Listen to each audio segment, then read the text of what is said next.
让战国七雄占领世界，结局会如何？大胆设想，齐楚燕韩赵魏秦开拓世界疆域，哪国将获胜呢？那么各位观众，把你支持的一国打在弹幕上，比赛现在开始。游戏纪元37年，秦国扩展到了印度半岛、爪哇、大洋洲等地，燕国走到了北亚、北欧一带，韩国通过阿拉伯半岛进入了非洲。50年，咱们开启宣战，让各国自行决定宣战目标。就这样，来到了63年，各国爆发冲突，韩国率先宣战，准备攻下赵国的非洲之地。这片地区相当于今天的埃塞俄比亚加肯尼亚，这自然阻挡了韩国的开荒之路。韩国手起刀落，夺下该地。但同时间，赵国士兵已经攻入了韩国内部，准备活捉韩王。给我上！赵国夺下主城后，没想到韩王已经移居非洲，更没想到韩王当天因病去世。果然水土不服了。65年，燕国宣战了齐国，两国领土遍布各大洲。同年，位于非洲的赵国领地被韩国夺下，自此韩国迁移都城，宣布彻底成为非洲国家。66年，魏国因领土被不断挤压的原因，宣战了赵国，开始与韩国达成联手。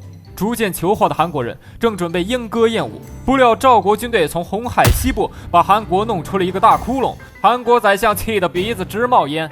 就在此时，秦国宣战了，看来是准备获得东南亚的全部，开始攻打楚国。没过多久，秦国实现了这一目标，楚国只能跻身加里曼丹岛。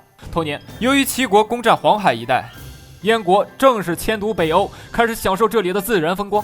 妙哉妙哉！68年，注意看，赵国与魏国互换领土，对于赵国来说，领土更加一体化，使得军粮供应顺畅。69年，秦国淘汰楚国，彻底征服印度尼西亚，出不入西，往不返，平原呼吸，路超远。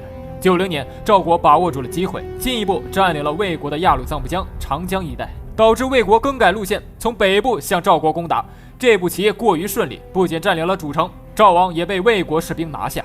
同年，齐国占领燕国的东西伯利亚山地和坎察加半岛。7年，新任赵王登基，善于登陆战的赵国从地中海向魏国发动进攻，这一波直接切断了和齐国附近的贸易。但好消息还没有传回都城，占领地就被魏国给及时夺回了。这下魏王不能再小看赵国了。幸亏韩国与赵国也是敌对状态，于是，在72年，魏国派兵再次向长江一带推进，试图完全消灭赵国。这一波真是有够难打的，韩国似乎一点用场都派不上。这期间，齐国甚至把燕国人赶出了欧洲，让他们定都于格陵兰岛。经过了2年的奋战，73年，魏国淘汰赵国，这下魏国的版图一下子舒服了，有一种天不怕地不怕的气势。77年，齐国结束了与燕国长达12年的战争，很好的完成了对欧洲的征服。这时候，秦国伺机而动，仅拥有印度尼西亚似乎是不够的，于是秦国宣战了盛气凌人的魏国。因为秦王发现魏国虽然地广，但是人稀，这让秦王下定了决心，殊死一搏。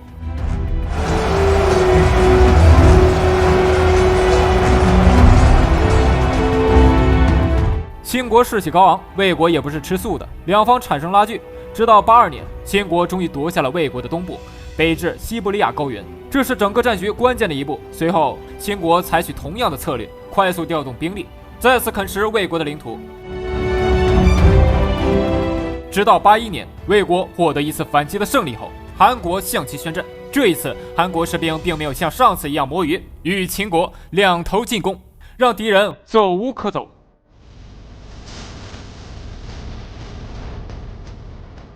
90年，秦国宣布停战，魏国领土也所剩无几。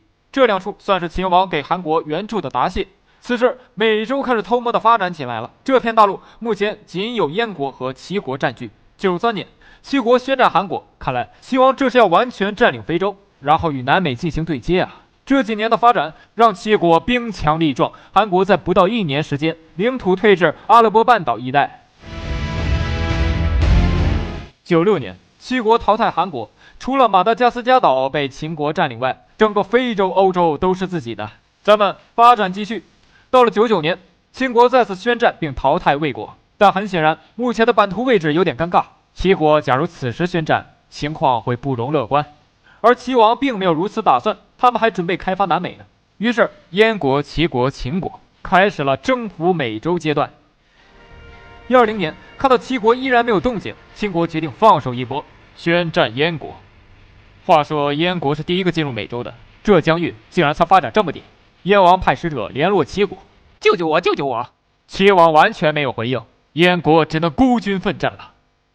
122年，燕国清扫了落基山脉附近的秦兵，这局势让燕王感到了一丝希望，但仅仅是一丝，显然没有很多。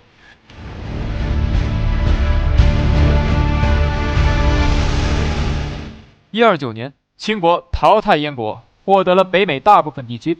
这下场上仅剩两方，究竟胜利属于哪边呢？两方没有立即开战。在148年，秦国宣战了齐国。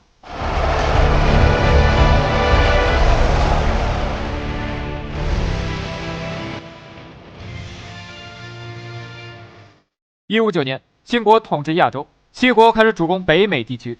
179年，齐国击退秦兵，获得了北美统治。随即，齐国再次从地中海沿岸向秦国发动反攻。201年，秦国士兵攻破非洲，齐国都城迁移。220年，秦国完全占领欧洲与非洲。比赛进入关键阶段，秦兵开始从美洲北部向南攻打。